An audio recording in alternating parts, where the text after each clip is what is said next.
Bet the Board. What do you mean you don't bet? I mean, I don't bet. You know, I don't gamble. I don't. I never have, and I never will. Yeah, right. I'll bet you $20 I can get you gambling before the end of the day. You owe me 15 grand, pal. Pay him. Pay that man his money. It's the Bet the Board podcast. God likes me. He really, really likes me. In the end, I wound up right back where I started. I could still pick winners, and I could still make money for all kinds of people back home. And why mess up a good thing? Here's Payne Insider and Todd Furman.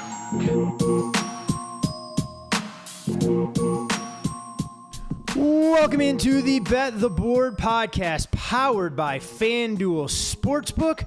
I am your host, Todd Furman, joined as always by my esteemed colleague, Payne Insider, and we encourage you to go to FanDuel.com/BetTheBoard. Take advantage of all the generous sign-up bonuses there. New users up to a $2,000 free bet.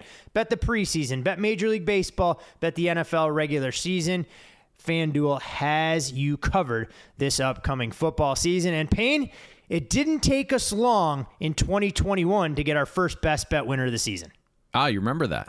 Yes. What do you mean I remember start. that? We keep track of these things around here. We don't just sweep them under the rug, wins or losses. I know. It was a unexpected quarterback that was not supposed to play that showed up, but fortunately he didn't have much to offer after just 2 or 3 days of camp. But that was an interesting story because we didn't think Kellen Mond was going to play. The actual Vikings team site reported at like 7 p.m. on the 12th that it was unlikely he was going to play. No one knew he was going to play, except Mike Zimmer, who threw him in there and played him almost 3 quarters after Jake Browning threw up all over himself. So it was a good start to the season getting that out of the way. But we kind of talk about this a little bit past the win, right? Like that's what everyone wants. Everyone wants to win. It was a game we gave out a pick at close 3. And I think that's really the important part of this when you're trying to figure out information to follow, because there's never going to be a long enough sample size of anyone you're tailing for a singular season. If you're listening to them on the radio or podcast or video, wherever you're consuming your gambling information, there's never going to be a long enough sample size. So how do you judge in a small sample size? And it's like, are you beating the closing line? Are you listening to information that might pop or break days after that information comes out? And I think that's the interesting part about this podcast, because last year, I'll be candid, off the top of my head, I was looking at the sheet earlier, and I think we released 46 best bets last year. We won a third of a position for the entire season. It was our worst season to date. But of those 46 best bets, only 2 moved against us, and 1 was COVID related. Every other game moved in our favor. So while it was our worst season, it was 1, still profitable, and 2, the thing you're looking for over a short sample size is we crushed the closing line virtually every single time. Hey, that's the name of the game in this business, is trying to take advantage, like you said, of the information that's out there, getting your money in good, and hoping for the best when you put yourself in that advantageous position. I know there were a bunch of preseason moves over the weekend. Of course, Denver gets there with relative ease in that commanding 33-6 victory. We did lose personally the 7-point move, which was altogether I was going to riveting. say, I was going to be honest there that you mean what? Us betting Jacksonville +3, having the game taken off the board, move 4.5 points after we bet it, and even closing. I saw upwards of 4.5 out here in the desert. Move. Yeah. It was fortunate that you were at the Raider game and you did not get to see Urban Meyer's offense in all its glory. I think I watched one series when I was waiting in line for a beer during the Raiders pregame, and I went, I'm going to try and focus on the game at hand. The Nathan Peterman experience, let me tell you, is a religious revival, watching him go out there and take every snap for a full 4 quarters. But at the same time, yes, I'm glad I didn't watch that. I do have it on the docket to go back and see what I missed between the Jags and Browns. But alas, we're not able to cash that. Contest. Where do we stand update-wise? Last check over the weekend, I saw north of 600 signups. Do you want to give folks the details there and how they can get involved? Yep. Our annual Pick 5 NFL contest is back. This is year 5, a $6,000 prize pool, weekly winners as well. Sign up, bettheboardcontest.com, 100% free to join. Pick 5 games each week. And there you have it. That's it. Very simple. There will be a link in the description of this podcast, so it'll take you right there. It was funny. I was at a barbecue yesterday afternoon, one of our friends going away parties, and a couple of the guys there in the poker community go, "Hey, you guys put on quite the free roll there." I said, "Yeah, as long as you guys don't bail after 3 weeks, you might want to stay in the contest for the full 18-week regular season and see if you can win some swag this time around." It's really interesting because we have a great turnout every year, and the winners seem to do as well, if not better, than some of the competitions in Vegas. So, one, it's a free roll, so you should be joining anyways. But if you can't make it out to Vegas, or you don't have the funds to join a pool out west, this is the alternative option, and it's absolutely free to join. BetTheBoardContest.com. Exactly. That's the name of the game. We know everyone has different bankroll constraints out there. This one you can do from the confines of your home. Doesn't require a proxy. Doesn't require a trip out here to the desert. You can put your money where your mouth is. Best part is you don't have to put up money. You can still take home all sorts of cash and prizes. Did want to ask you, Payne, before we get into the NFC North, and I'm sure Bear fans are on the edge of their seat waiting to hear what I have to say about Justin Fields. Did you see anything week one of the preseason that you caught by surprise or anything else along those lines? I know you watch a lot of the games in real time before you'll go back and review a ton of footage as well once we get off the show today. Not really. I think the one thing that stood out to me is with this change in preseason schedule, the philosophies have been wildly different. Some teams are playing their starters up till a full quarter or more. Other teams like McVay, he's standing by like, I'm not playing my quarterback in any preseason game ever. So a lot of the strategies are interesting, and I believe, I can't remember who posted it, but basically the last 3 Super Bowl winners had played some level of their starters. And then you had someone like Mike Zimmer bitching and moaning any chance he could this past week about how poor his team played, yet he benched 21 of 22 potential starters. So that was the one thing that was really interesting. I thought there might be a little more uniformity in terms of, hey, new preseason schedule, just 3 games. Teams are going to have a little bit of a same style of approach, but it was just drastically different across the board. I will say one thing that's funny, watching the entire first half of that Vikings-Broncos game, the incredulity of the Vikings announcers that Drew Lock was out there not just for 1 series, but 2. Oh, my God, Jerry Jeudy's still on the field. I'm sitting there laughing going, yes, this is what the Broncos were going to do. But the Vikings announcers were almost angry that the Broncos were playing their starters like it was a Little League game. And, hey, look, we've pulled our guys. You have to pull your guys as well. We're not out here to see one team get manhandled. Is that a 5 or 6 syllable word there that you just broke out on a Monday morning after claiming you are a little under the weather? I'm going to have to check it out. I think it's 5 if I can count. 2, I mean, I run out of fingers on one hand. Yeah, you're right. It's 5. The state of being unwilling or unable to believe something. There you go. For our listeners at home, Todd broke out a $7 word on a Monday morning. Hey, we may have some folks out there who are studying for, college placement exams and all that. We don't encourage underage gambling, but the reality of it is there could be a Todd Furman or Payne insider at 16 years of age tuning in. So if we can make them smarter, not just raise their football IQ, but also their ACT and SAT scores, then we're doing the Lord's work around these parts. I did notice, and you sent me a clip, and we'll just kind of keep it at that. But in terms of gambling or becoming professional bettors, it was interesting to hear something that I had been talking about for the last 3 or 4 years. If you're getting into this business, don't. And there was a video this week that surfaced of, a well-respected bettor kind of saying the same thing that made its way across, which is interesting. So practice those big words for your SATs and all your tests and all that. And gambling probably isn't the environment to join right now with how it stands. Yeah, it is a much different space than when you and I both entered it years ago, and we'll see. Might be the understatement of the podcast, maybe in the history of this particular show, but we'll see the evolution and how things continue to go. Again, more fuel for the end of the season podcast when we may lay it all out there, kind of like the Rose tell-all type situation for those folks that watch The Bachelor. All right, let's get into the games, or the teams, I should say, themselves, and we'll start as we've done through the first 3 podcasts. I'm going to interrupt you here because after a 9-minute intro in which we didn't talk about a singular game, you concluded with a Bachelor reference. I mean, that if anyone was still listening, you just sent them for the exit. Well, I mean, I did. You know what? I mean, I probably shouldn't divulge this on air, so I won't. So we'll leave that on the side.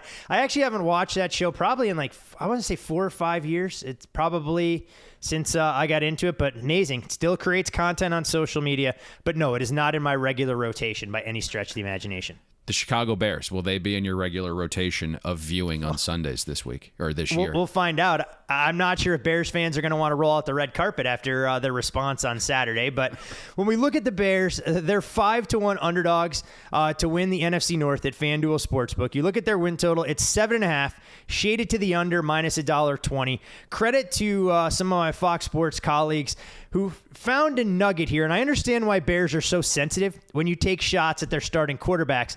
Payne, the last Bears quarterback that was named first team All-Pro happened back in 1950. It was a quarterback by the name of Johnny Lujak. So when you take shots at Justin Fields, who is supposed to be this great revelation and completely innovate the quarterback position, I understand the increased sensitivity there.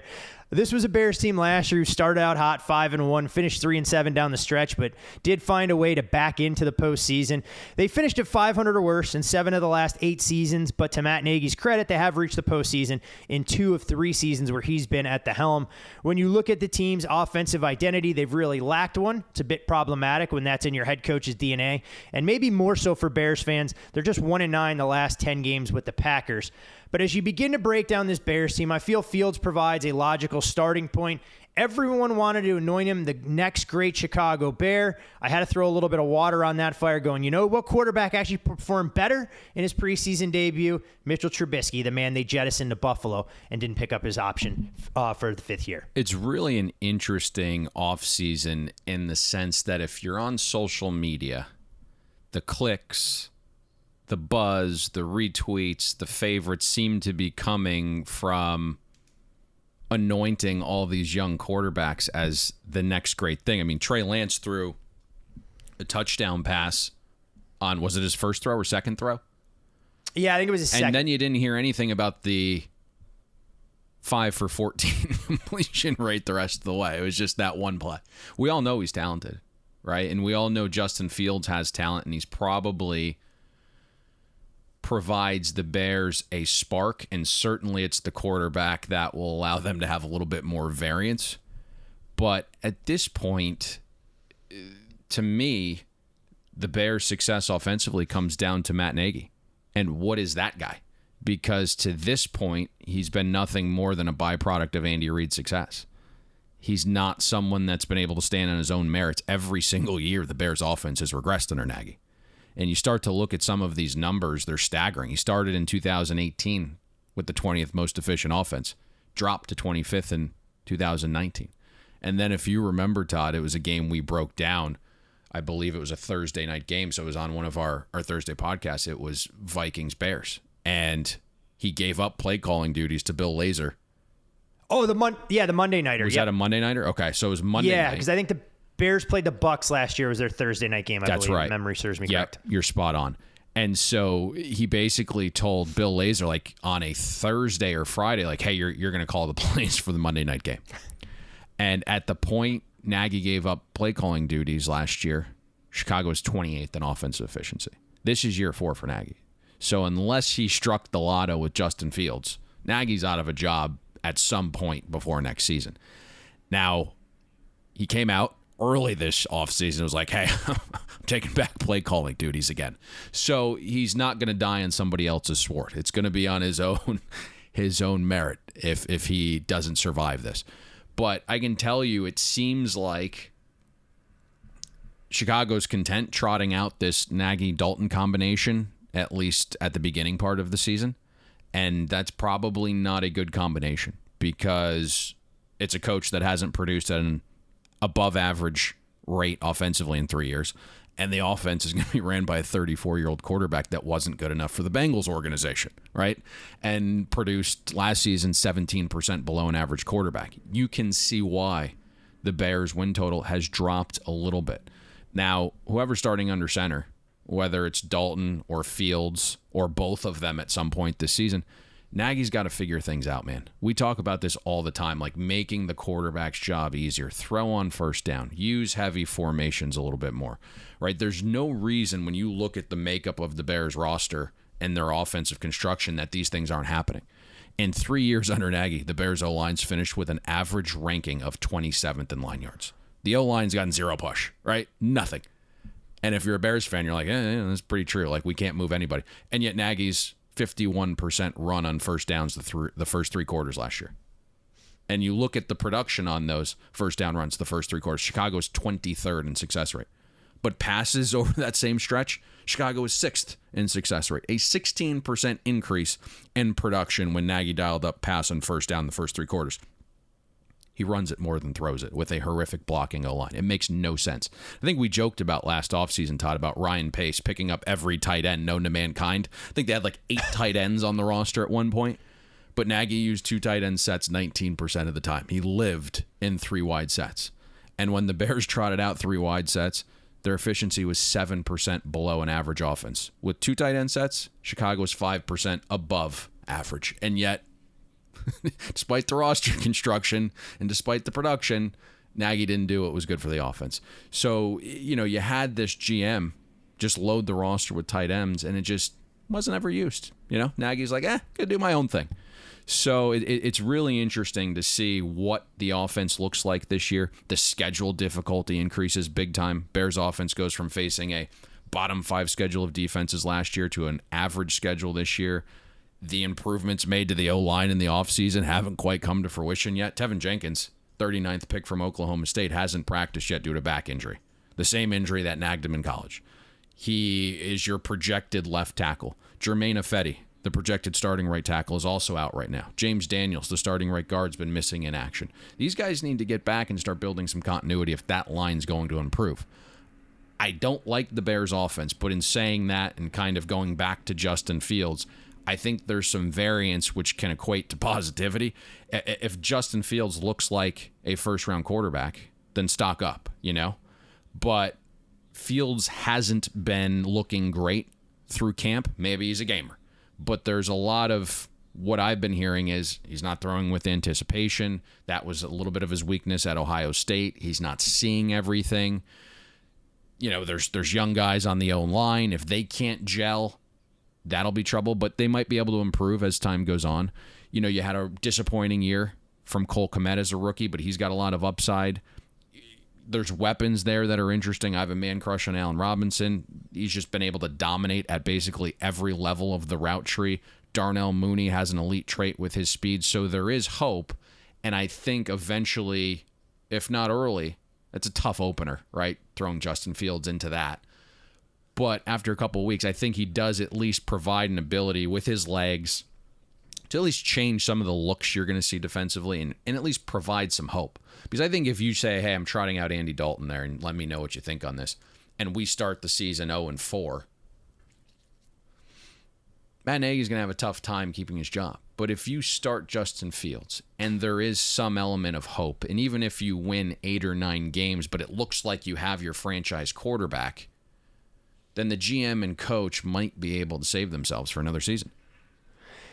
I think it's an interesting conundrum because I can see it both ways, that if Nagy and Pace go, hey, look, we want to wait on Justin Fields, we don't want to throw him to the Wolves, you can kind of sugarcoat, potentially slow start. But the issue for the Bears' schedule is you try and figure out, okay, Fields playing opening night in prime time against the Rams and Aaron Donald. I'm not quite sure that's the best recipe for success.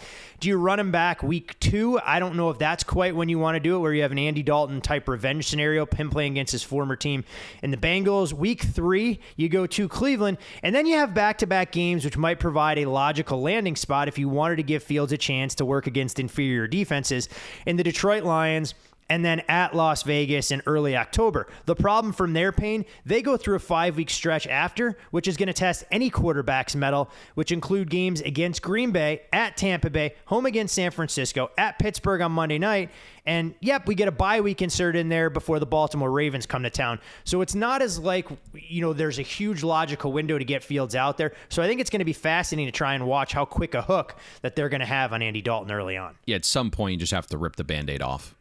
Agreed. And you probably are looking at that range of having the two cupcake defenses and hoping that he's able to mature enough when the schedule gets a little bit more difficult. But this is one of the league's most difficult schedules this year when you look at it from a win totals perspective.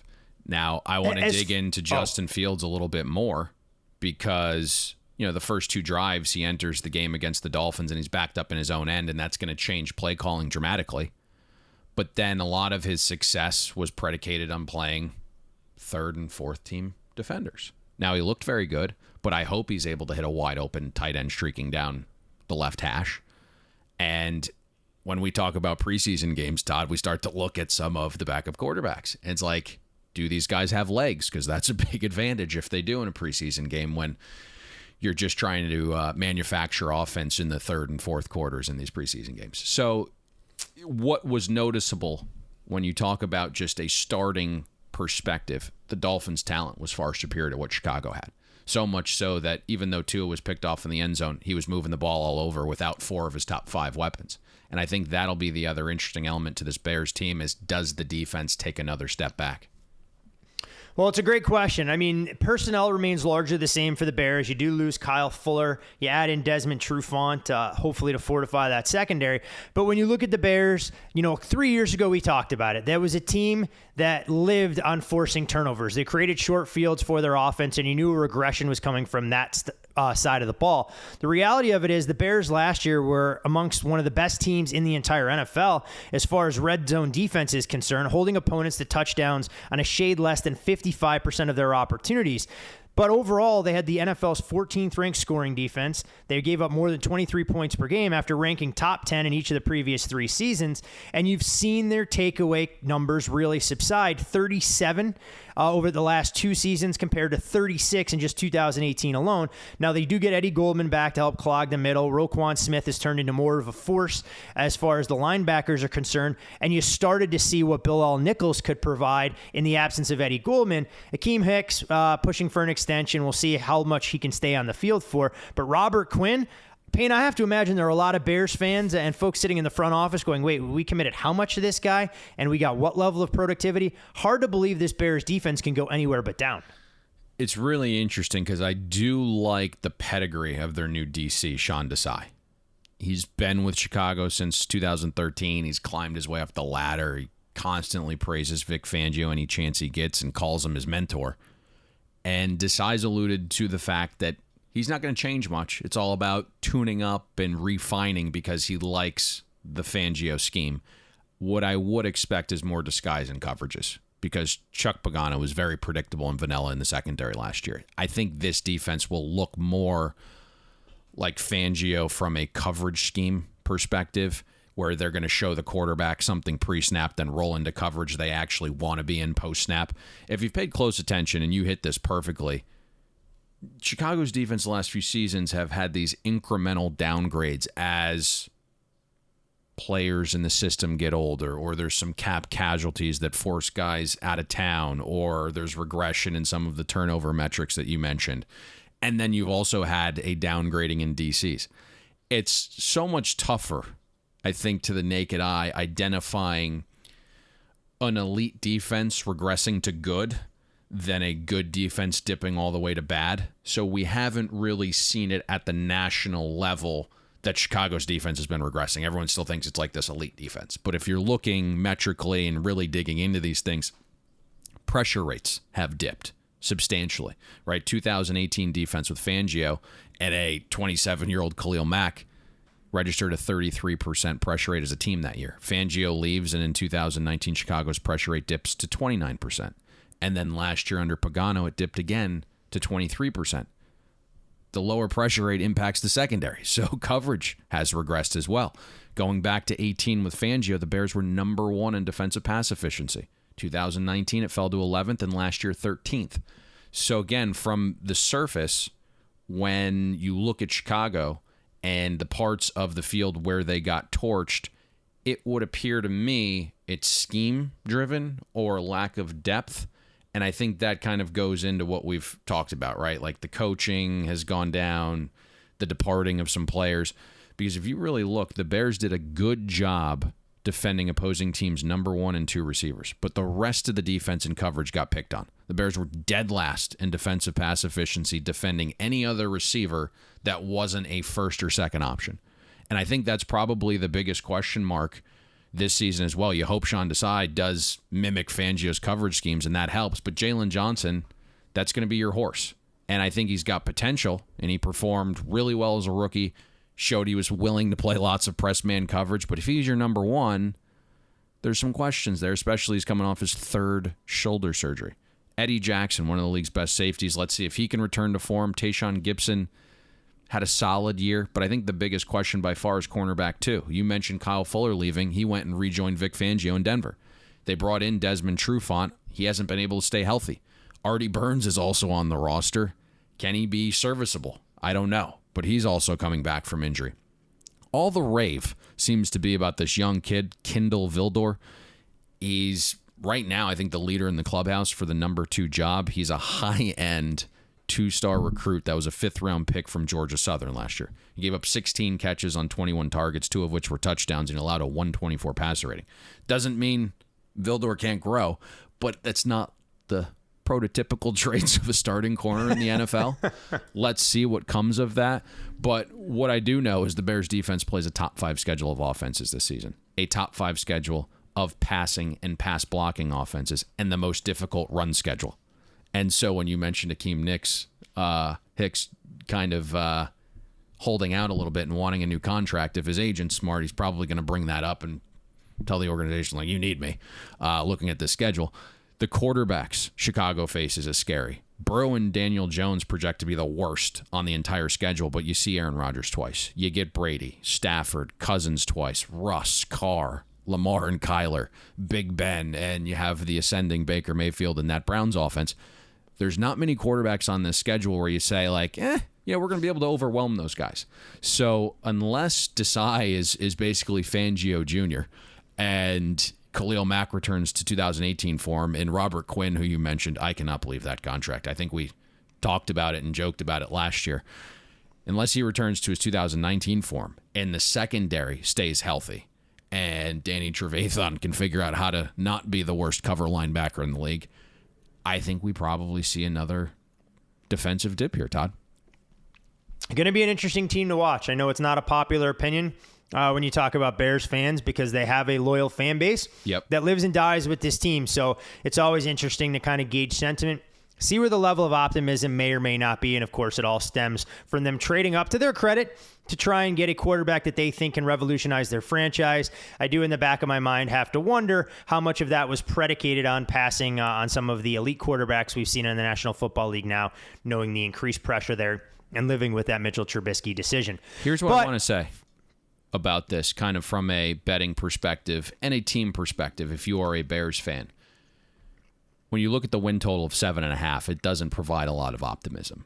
But the team does, in my mind, have a ton of variance to them. Because if Justin Fields is the real deal and Sean Desai is Vic Fangio, then you might see value in taking some of the long shot props, right? Make the playoffs at plus 250 rather than going over the win total. Making the wild card at 6-1, something along those lines where you're kind of projecting a team with a ton of variance. If they suck, they suck, so be it. But the good might be good if Justin Fields is elite. And it could be really good if the defense stays healthy and kind of gets back to form. So it's a team with a ton of variance here. If you told me they won 4 games or you told me they won 10, I probably wouldn't be shocked. It's a great point, and part of the way you have to go about looking at these betting markets, take advantage of all the options that are available to you, and if you believe that the Bears are going to be able to do something special, trust me, Payne, I'm sure there are plenty of folks out there clamoring to bet Fields to win Rookie of the Year as well at an 8-1 price tag.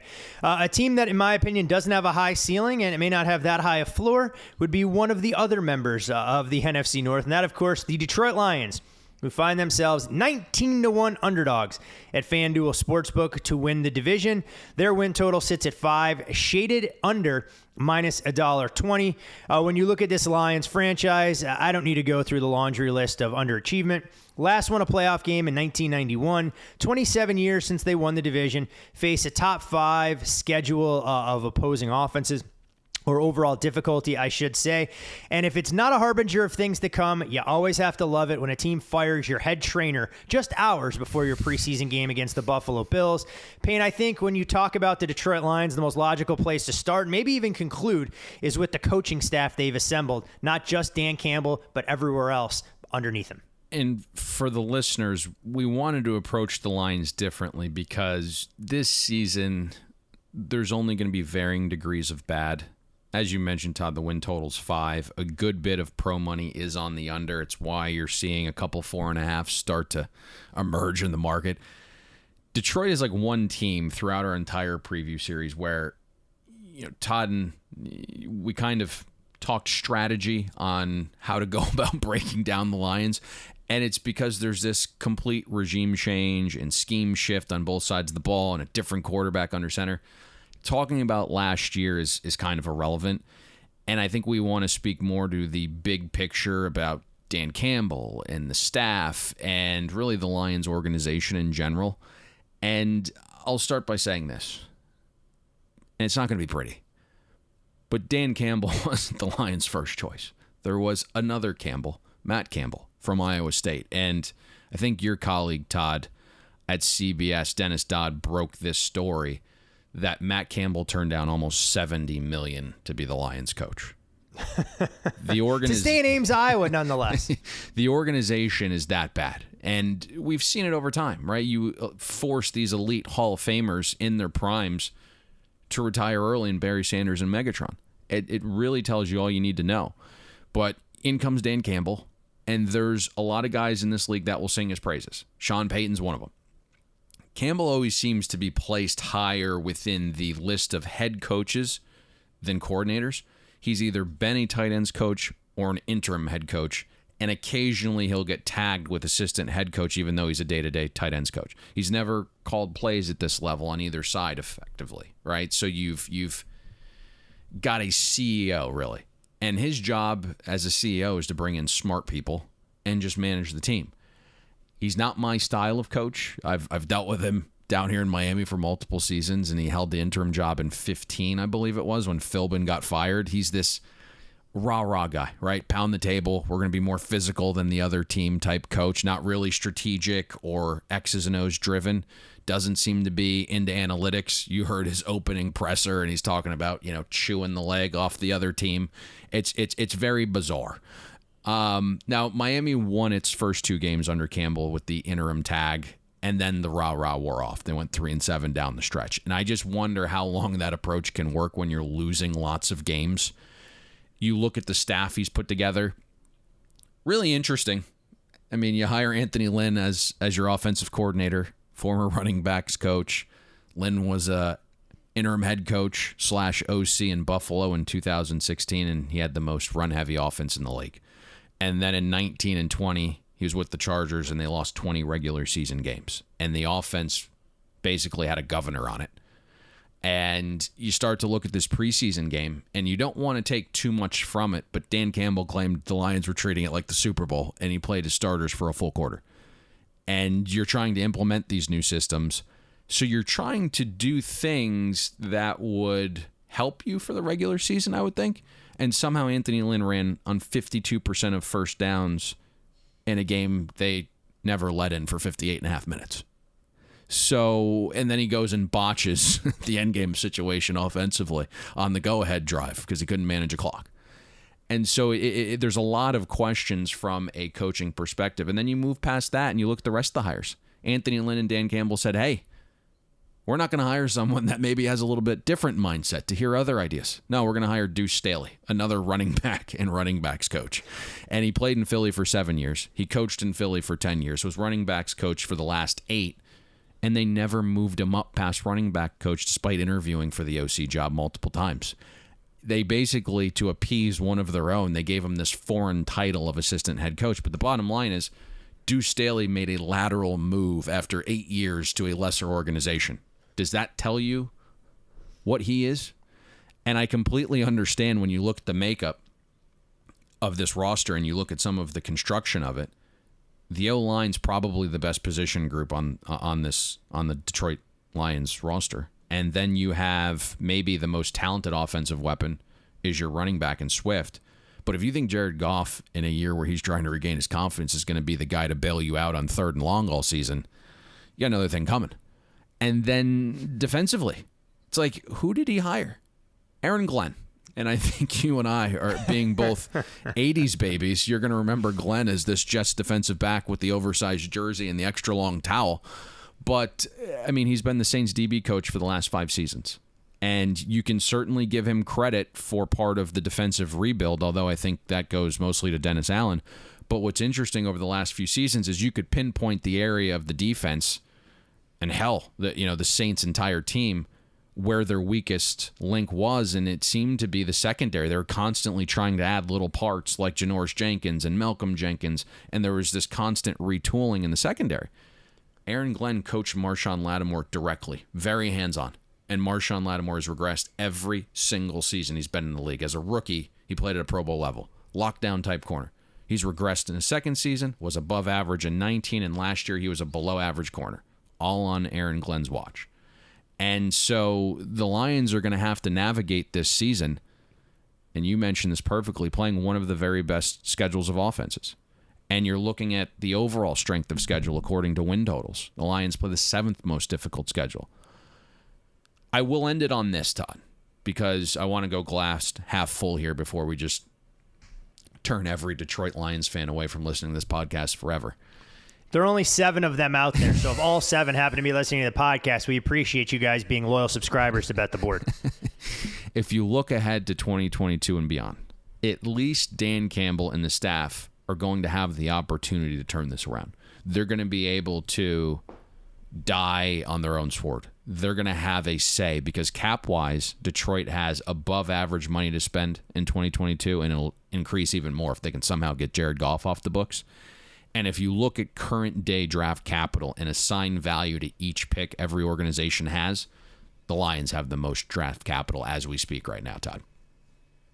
Going to be interesting. It's a team who clearly hasn't quite hit rock bottom just yet, and they've hit rock bottom a number of times over the last decade or so. We'll see exactly what the first trip around the league looks like for Dan Campbell as head man of a Lions team that needs to figure out its offensive identity to execute, and defensively a team that gave up 30-plus points in 6 straight games to close out last year, allowed 40 or more in 5 games a season ago. We'll see how things look in the Motor City this year. From Detroit to northern Wisconsin, we go with the Green Bay Packers. And you look at Green Bay, they're a modest $1.45 favorite at FanDuel Sportsbook to win the division. You look at their win total, it sits at 10.5. Shaded to the over, you have to lay $1.20. They're actually the first team, Payne, to lose in the NFC title in back-to-back years since the Philadelphia Eagles did it back in 2002 and 2003. You look at Green Bay's success under Matt LaFleur, a lot of that's been attributed to dominating in their own division, where they've gone 11-1, 14-2 at Lambeau Field over the last 2 seasons. We know how important it is to hold serve in your own building. And LaFleur's 26 wins place him behind only George Seifert for total wins in your first 2 seasons and as an NFL head coach. Naturally, the big storyline here all offseason was around Aaron Rodgers. Will he or won't he be the starting quarterback? He, of course, will be back under center there. But one has to ask, will we see the Aaron Rodgers that we saw in 2020 that led him to an MVP caliber season? Or will we see the guy in 2019 that a lot of folks wrote off, not just in gambling circles, but the fantasy world as well? This feels like we've hit the part of the show that comes up every season, Todd. It's the how good is Green Bay really segment. And this is a fan base that hates me too, so don't worry about it. The Bears fans are about going to have to take a number behind Green Bay because I've called Green Bay overrated and overvalued each of the last couple years. So, and we talked about that regression happening last year, and we were dead wrong. Fortunately, oddsmakers saved our ass because they made the win total so low. Green Bay's regression was already factored into the number and then some. And price is the ultimate determinant for an investment. So we were able to be wrong in our opinion, but we didn't lose any money. Then you have out of nowhere, Aaron Rodgers just Best season ever. His 2019 season in LaFleur's system, like he finished 20th in total QBR. Last year, Rodgers just went nuclear, third highest QBR for a quarterback all time. And we saw complete buy-in from Rodgers. He was willing to believe in LaFleur's system. He even claimed that he spent time during lockdowns looking at every NFL throw he ever made and noticed some bad habits that he wanted to fix. And when you get someone, as talented as Rodgers is to play within a good system, great things can happen. And if you look at time to throw metrics, Rodgers had his quickest release time in over a decade, which meant he was willing to play within the system and not improvise and try to do it all on his own. And I think the big question heading into this year is, will there be the buy-in from Rodgers again? And how far will he regress personally? Because he just went so nuclear last year that, like, even if he has a good season, it's impossible to replicate 2020. And you start to look at some of the makeup of the team. The O-line lost a few key cogs.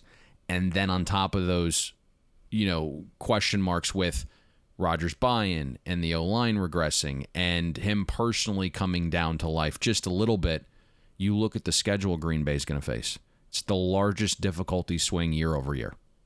So those are some of the questions for me. Now, Matt LaFleur came out, spoke to the media last week, and he said Aaron Rodgers came into camp with a Zen vibe about him. And LaFleur got Aaron Rodgers to break the team down after the first day of camp.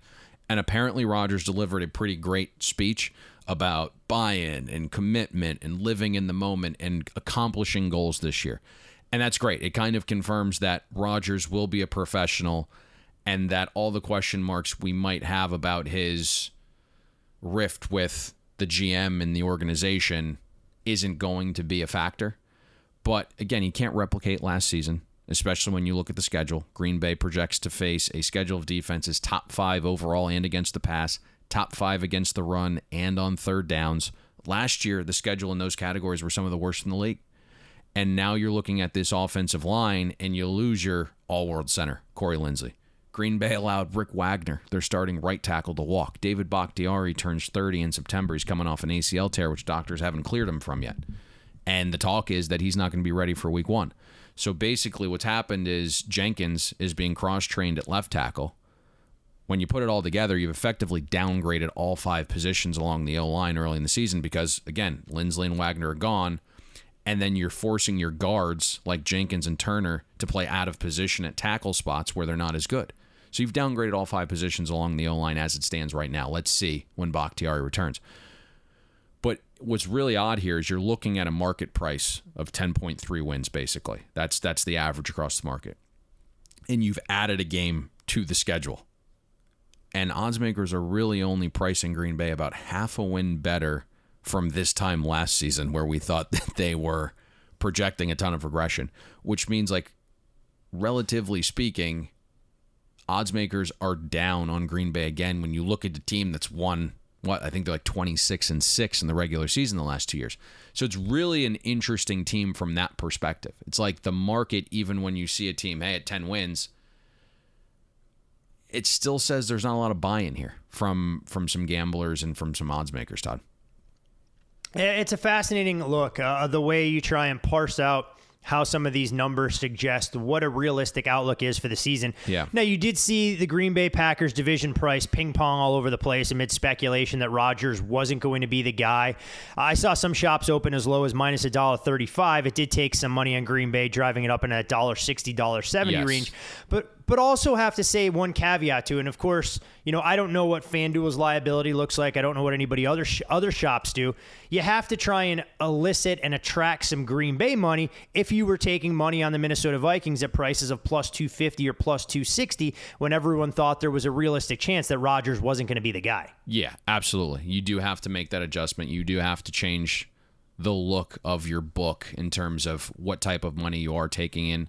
And I will say this, aside from the O-line, the weapons have improved here. Robert Tonyan's 27. He's in his prime. He's only going to be better. Devontae Adams, we know what he is. He was number 1 in the NFL, averaged almost 3 yards per route run. Allen Lazard is going to have a better season because he was injured in camp last year and then came back and had the major core injury, and he wasn't himself. Valdez-Scantling flashed at times. He just needs to be a little bit more consistent. You went out and got Amari Rodgers in the 3rd round. A.J. Dillon looks like he's transformed his body a little bit. So the weapons around Aaron Rodgers have improved, right? They brought in Randall Cobb. That's his old buddy. So the weapons have improved a little bit. The question becomes, how far is the dip from Rodgers, and what does the offensive line look like? Those are the two big questions. Protection, always a big concern. It's one of the units that typically gets overlooked in this fantasy frenzied market that we're in, where people get wowed by skill position talent above all else. When you look at Green Bay on the defensive side of the ball, they go out in the draft and bring in Eric Stokes, their first-round pick, a very talented corner out of Georgia. You do lose Christian Kirksey from your linebacking core. And when you look at Green Bay defensively, only the Rams and Seahawks were actually better down the stretch last year than this Packers stop unit.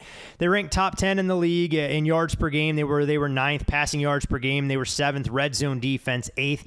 But the problem for me, Payne, they only had 18 takeaways. The sack numbers weren't exactly great by any stretch of the imagination. Now, they did hold opposing quarterbacks to a 91 passer rating, but while they were 10th in sacks, they were only 28th in pressure rate. And typically we know those metrics go hand in hand, where you can defy the odds one season, but if that pressure rate isn't there, it's going to leave a lot more room for regression, despite Green Bay having one of the more talented and still, in my opinion, underrated secondaries in the entire league.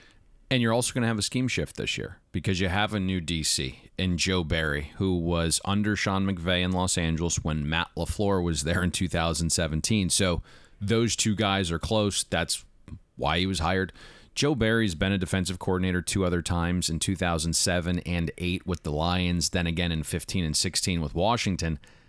There wasn't improvement to either of those defenses under Barry. If we are keeping things fair, though, Barry was part of the Rams' defensive resurgence in, I believe it was 2017. And then last year, he was Brandon Staley's right-hand man in L.A. Let's see if the third time's a charm doing it on his own. The philosophy is going to change because last year, Mike Pettin ran dime defense on 50% of snaps.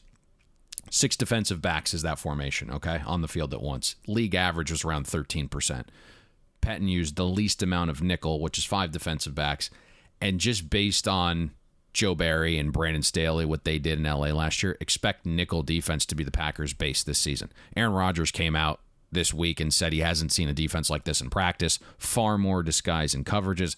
Alan Lazard mimicked that and said basically you have to really think and react post-snap more to find open areas to sit down in based on these different coverage looks. We'll see. The Packers secondary is going to improve, and I think you hit that perfectly. I think 2 reasons.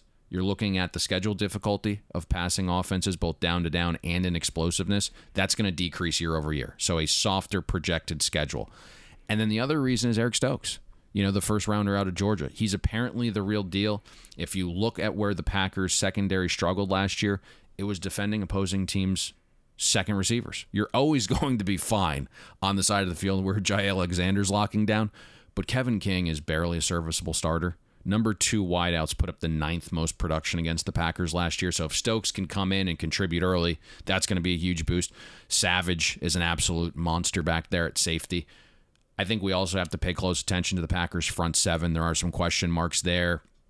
Huge regression last season from Zadarius Smith. He dropped to 52nd in pressure rate after finishing 3rd the year prior. He's been out all camp nursing a back injury. Kenny Clark and Rashawn Gary have to get back as well. They've both been battling through some early season injuries. But for 2 years now, the Packers defense has basically survived on getting to the quarterback and Jair Alexander basically removing the number 1 receiver from the game. And you mentioned this perfectly. It's that the Packers' team pressure rate dipped to 27th, and their pass rush win rate dropped to 20th.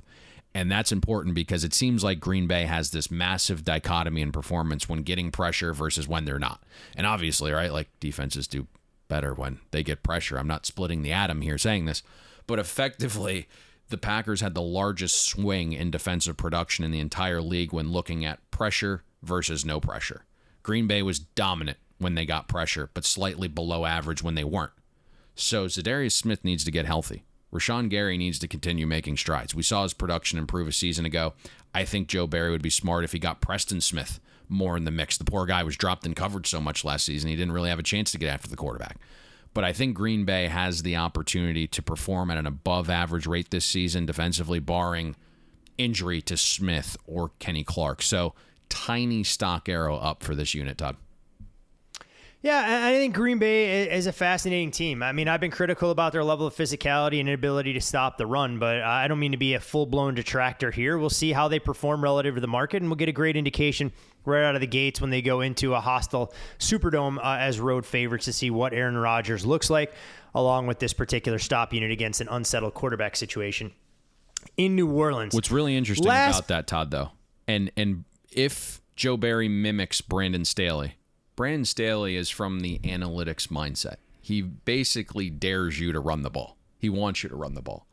So that's always the interesting debate is, knowing that running is less efficient, do you just kind of let guys pick up 2-3 yards on first down, bait them into making it a shorter third down distance, and then try to live getting teams off the field on third? And that seemed to be the approach that Brandon Staley took last year. And so let's see if Joe Barry kind of mimics that philosophy in 2021.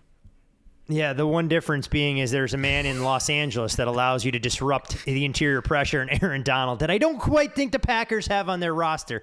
So we'll see how all those things play out. But last but certainly not least, in the NFC North discussion, the Minnesota Vikings. This is a team who sees their odds to win the division at plus 250 at FanDuel Sportsbook. The win total 8.5. I'll lay $1.60 to go over that particular number.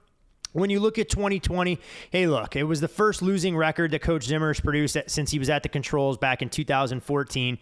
The schedule starts relatively favorably for the Vikings, at least on paper. And when you look at Minnesota, this team clearly bottomed out last season on the defensive side of the ball all season, but arguably their single worst performance was when you gave up 52 against the New Orleans Saints, and Alvin Kamara found the end zone, I think it was 6 times in that particular game. Now, Coach Zimmer, we talked about on the top of the show, didn't play 30 starters in the preseason opener.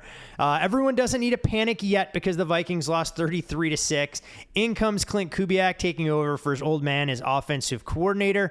But when you look at this Vikings team, Payne, hey, look, they have a lot of headliners in the form of Dalvin Cook and Justin Jefferson. I don't think Kirk Cousins gets nearly enough credit for the level of stability he's brought to the quarterback position. But at the same time, it's hard to argue with Cousins' 7-35 career regular season record versus teams that finish the regular season with a winning record, which seems a little bit bizarre for a guy who's got a 91-29 touchdown interception ratio and typically averages more than 4,000 yards a season.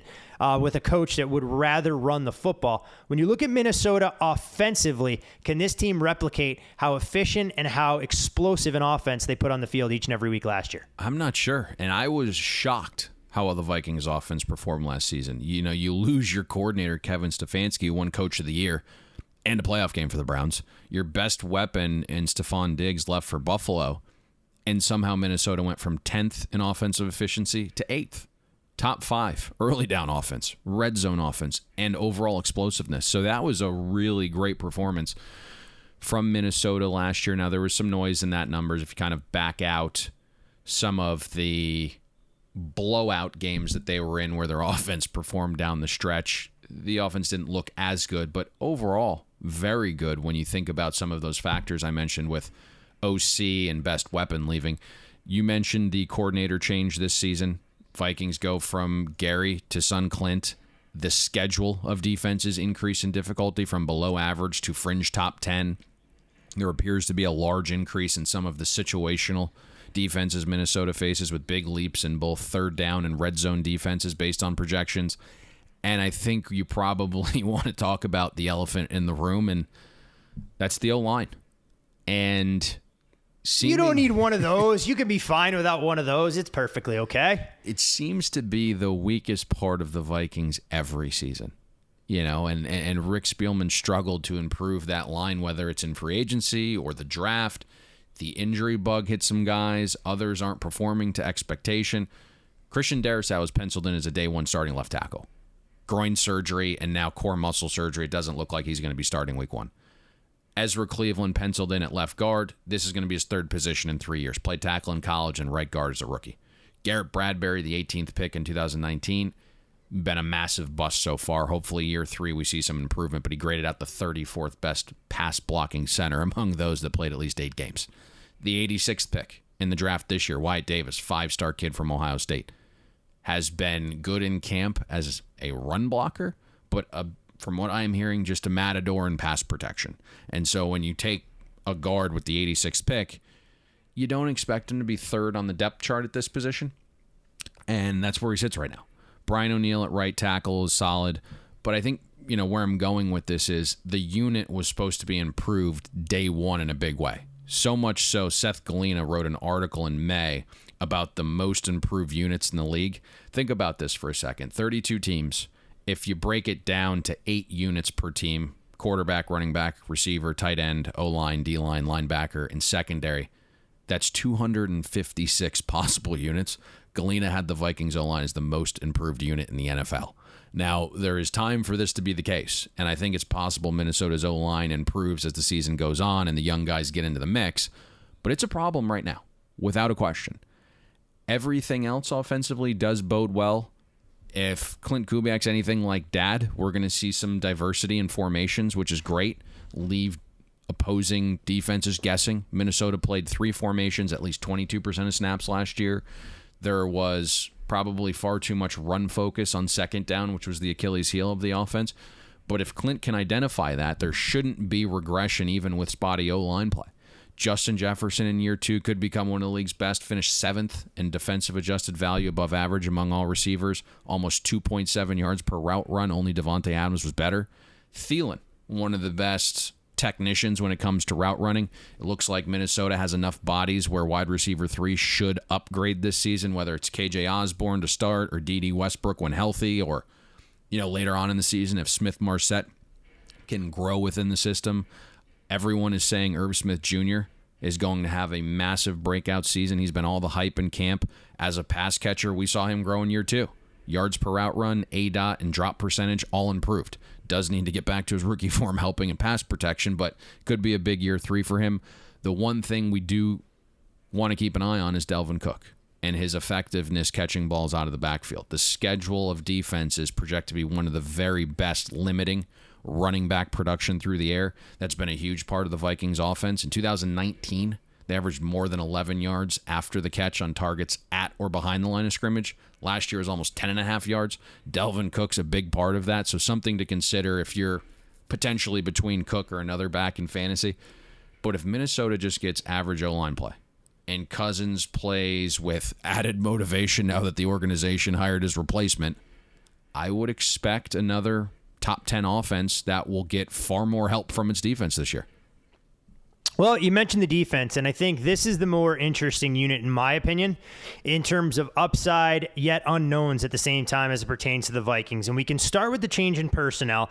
Gone are Mike Hughes and Anthony Harris. In are a bevy of fresh faces, either returning from opt-outs or free agency. So the list starts with Dalvin Tomlinson, who we talked about in the NFC East. I think the Giants are really going to feel his absence in terms of their ability to clog the middle. You bring in Sheldon Richardson. Patrick Peterson isn't the elite lockdown corner at this stage in his career, but he's smart enough to grasp the scheme, and you'd hope that he's in a position to be able to make plays because he's not going to get by on raw speed, as we saw last year in Arizona, where I believe he was called for the most defensive holding/pass interferences of any defensive back in the league. Xavier Woods enters the fold as well. You bring back Mackenzie Alexander, who spent 1 year in Cincinnati, didn't produce the way I think we both thought he could as a member of that defense. Michael Pierce returns from his opt-out, Bashad Breeland and Stephen Weatherly, but clearly the biggest name was the man who missed all of last season with a neck injury, Danielle Hunter, but he wasn't the only one, Payne. You lost 35 combined man games from Hunter, Anthony Barr, and Eric Kendricks. Having that trio back along with some of the others we named should allow this defense that hit rock bottom a season ago to bounce back in a big, big way. No doubt about it. And I think we saw it coming a little bit. In 2018 and 19, when it came time to talk about the Vikings, I said there were tiny things within the makeup of their defense that I didn't like, that pointed towards regression, that they hadn't truly been dominant or even good on early downs to sustain the level of overall defensive success that they were having. Minnesota was excelling in some of the variance areas like third downs and red zones, and were really good not giving up explosives. And even though we saw some tiny dips those seasons, the massive regression we called for came to fruition last year. this was our largest fade in the futures market, both the amount of money and the number of ways we faded Minnesota. And it was this perfect storm. It was obvious regression. It was players leaving in free agency. There were too many new parts learning Zimmer's really complex system in a shortened offseason.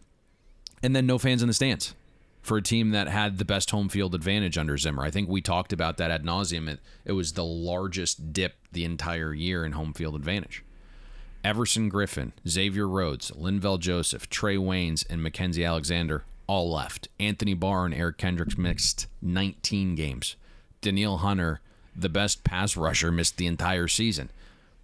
You had Michael Pierce, who was like the prized free agent acquisition from Baltimore. He never suited up. He opted out. And basically you had a unit that was losing the top 9 guys from one side of the ball effectively. Nobody's overcoming that. But you do dig into some of the numbers, and Zimmer's defense somehow finished a respectable 18th in efficiency while facing the 4th toughest schedule of offenses. And regardless of what we think of Zimmer as a head coach, where he can kind of be stuck in his old ways and a little crotchety, his defensive mind can't be questioned. And so you get Danielle Hunter back, which is just massive. You know, he's starting to finally get some of the love he deserves as the best defensive end in football. You combined 18 and 19. Hunter led the league with 154 pressures. It wasn't a Bosa brother or Watt brother, but it was Danielle Hunter. Top 5 in pressure rate over those 2 seasons, but he also does a really good job setting the edge. Top 75 percentile in run defense among qualifying ends. This is a massive get back because the Vikings had the lowest pressure rate of any team since 2012 last year. And even when the Vikings blitzed, they recorded the lowest pressure rate on those blitzes. So it left all the young guys exposed in the back that were learning this complex coverage scheme. You mentioned Delvin Tomlinson. That is going to be a huge improvement. He's one of the better interior linemen, great stopping the run, 8 sacks the last 2 seasons, and Tomlinson's coming off his best pass rush campaign.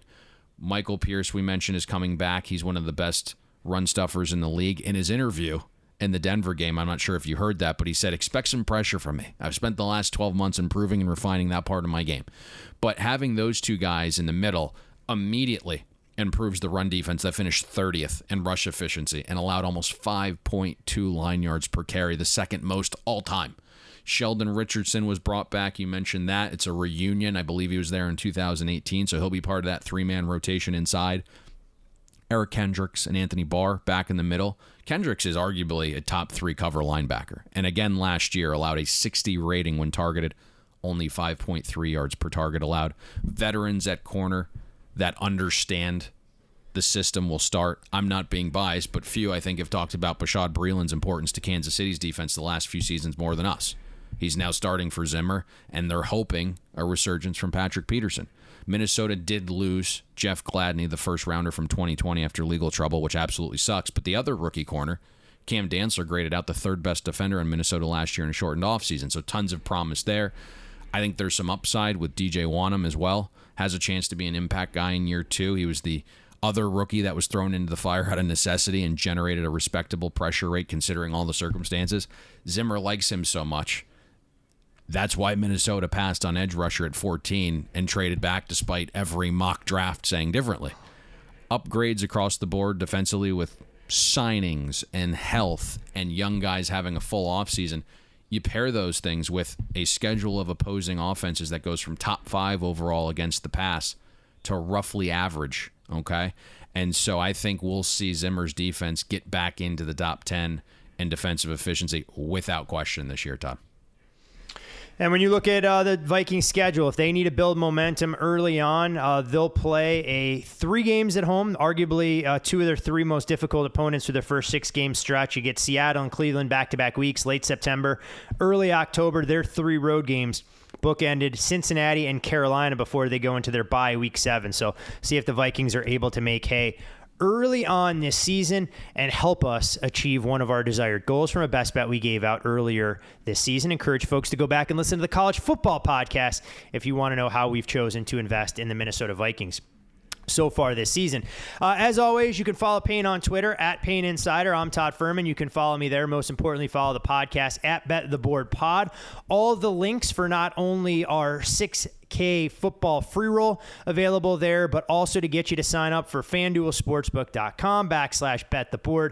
Take advantage for all those new users out there for some of the generous sign-up options that will be available. In Payne, while recording the podcast, everyone's messiah, so to speak, as it comes to preseason football, is going to find his ability to cover his 19th straight game to be a little more difficult. Trace McSorley ruled out for the Baltimore Ravens for the remainder of the preseason, so we'll see if John Harbaugh can continue covering games at such a high clip. But before we get out of Dodge here for the NFC North, I wasn't sure if there was an element or a nugget that we failed to hit on for any of these 4 teams. No, and I will say this. We kind of warned people that there might not be a best bet on all 13 preseason previews. I don't have one here, but I was hoping that Week 2 NFL preseason lines would be up and widely available. They're not. Go to bettheboardpodcast.com, sign up for the newsletter. Maybe we'll send something out to all of the subscribers there. But what I will say is we can kind of focus here on the Vikings, and I'm going to be a little nicer than you and not make people go back and listen to the college podcast. There are, and I've looked this morning, a handful of shops that are still dealing Minnesota at 8.5 minus $1.60. I still think that's investable. And what's really interesting, when we talked about Minnesota previously,